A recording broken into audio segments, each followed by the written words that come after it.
بسم اللہ الرحمن الرحیم ایاک نعبد و ایاک نستعین۔ انتہائی قابل احترام chief of army staff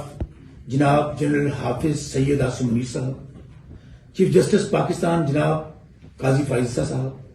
chief election commissioner جناب راجہ سلطان سکندر صاحب، میں شوکت محمود بسرا NA 163 بھاول نگر 4 حلفاً اپنا بیان آپ کے سامنے دینا چاہ رہا ہوں اور پوری قوم کے سامنے اپنی حلقے کی عوام کے سامنے دینا چاہ رہا ہوں، چونکہ حلقے کی عوام نے جو 10 لاکھ عوام ہے انہوں نے ایک امانت ووٹوں کی شکل میں میرے سپرد کی ہے، اور میں چاہتا ہوں کہ میرے حلقے کی عوام کو پتا چلے کہ میں قانونی طور پر بھی اور جو حلفاً سمجھتا ہوں وہ بھی آپ کے سامنے بیان کروں۔ یہ آپ کو سامنے 45 فارم، چونکہ میں خود ایک وکیل ہوں، میں اداروں کے احترام کو بھی سمجھتا ہوں اور قانون کو بھی سمجھتا ہوں، میرے پاس تمام 45 فارم موجود ہیں، لیکن اس کے باوجود محمد ایجاد الحق جو بری طرح سے یہاں سے ہار چکا ہے اس کو جتوانے کی ناکام کوشش کی جا رہی ہے۔ ہمارے جو جس دن رزلٹ اکٹھے ہو رہے تھے ہمارے لوگ اندر موجود تھے، ہم نے باقاعدہ وہ ٹیمپرڈ فارم 45 فارم ریٹرننگ افسر کو بھی دکھائے، اس کے بعد جو کچھ ہوا اس کی تمام فوٹیجز موجود ہیں۔ پورے 48 گھنٹے بعد یا 2 دن بعد وہ جب وہاں پر وہ کاؤنٹنگ ہو رہی تھی، پولیس آئی،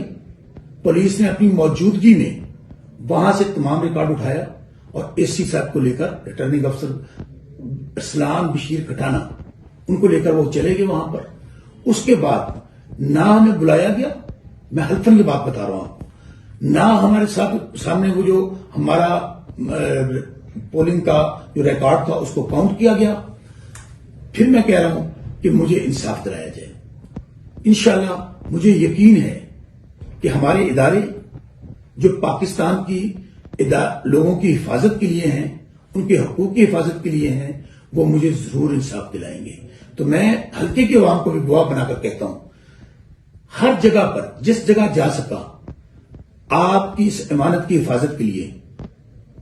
آخری سانس اور خون کے آخری قطرے تک حق اور سچ کی لڑائی کو لڑوں گا، اور انشاءاللہ مجھے خدا پہ یقین ہے کہ جو ووٹوں پہ ڈاکہ ڈالا جا رہا ہے انشاءاللہ ہمارے ان اداروں کی موجودگی میں یہ ڈاکہ نہیں پڑے گا۔ بہت مہربانی، بہت شکریہ۔